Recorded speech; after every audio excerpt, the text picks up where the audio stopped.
What up, Instagram and YouTube? It's your boy Salty Redcorn, and I'm back with an ill-prepared knife review video. Today I want to talk about the Grimsmo Norseman.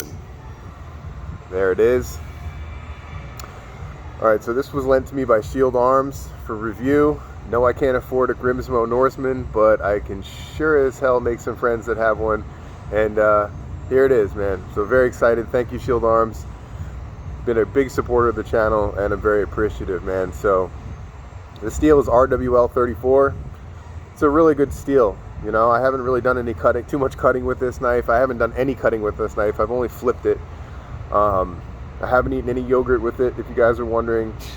So I won't be able to attest that it's a good yogurt spoon. Although the edge is crazy sharp, and I don't think I'd be eating much yogurt with this knife. It could be dangerous. So there it is from the profile. It reminds me of a whale. And it's just overall, the construction is very nice. The action is really good. I think a lot of people are crazy for drop shot action. And if you're crazy about drop shot action, you know, this knife has really good drop shotty action, as they say. Right, the lockup is really good. I'll let you guys check the lockup out. It's a very slim knife, and I really like that. The ergos are really good. I find the ergos to be really nice, actually. You know, there's nothing that I can complain about. There's no hot spots. It's got a really beautifully done milled titanium pocket clip. The handle material is all titanium, and it's got a really cool knurling effect on it, which I really like. I like the purple hardware. I think it contrasts nicely to the rest of the silver on the knife. I was told that this is a factory edge, and it's mirror polished, which is very cool. I can see this knife being probably a little difficult to sharpen if you're not a pro sharpener, if you don't have a guided sharpening system of something with some high grade stones on it. So that's kind of a downside if you're just a regular person, you know.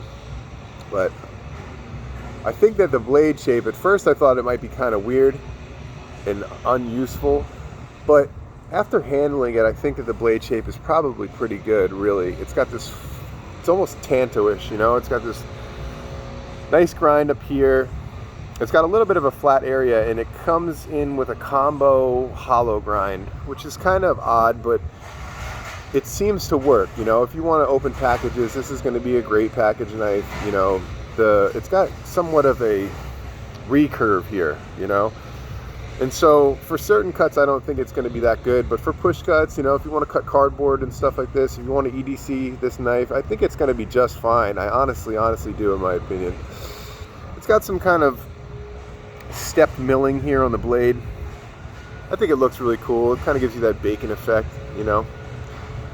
It comes in a Pelican case with some extra tools and stuff like that. It's got a lanyard hole in the back. I like their little Viking symbol. It's very neat, right? These knives are made in Canada, so if you want to support Canadians, go for it. That's your thing. The thumb stud action is really good. The flipper action is really good. Closing action is really good. This obviously is riding on bearings of some kind. I'm not taking it apart. It's not my knife.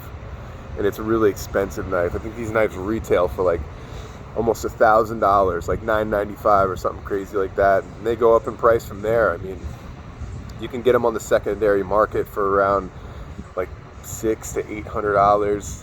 And do I think that's a good value? No, not at all.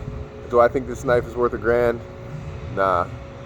I think this knife probably really is probably good at like $500-600 realistically, in my opinion. You know, I know that they're a smaller company, and you know, with a smaller custom company or mid-tech company or whatever you want to call it, you know, you're going to pay more. You're going to pay more for some of the same stuff you get with other knives.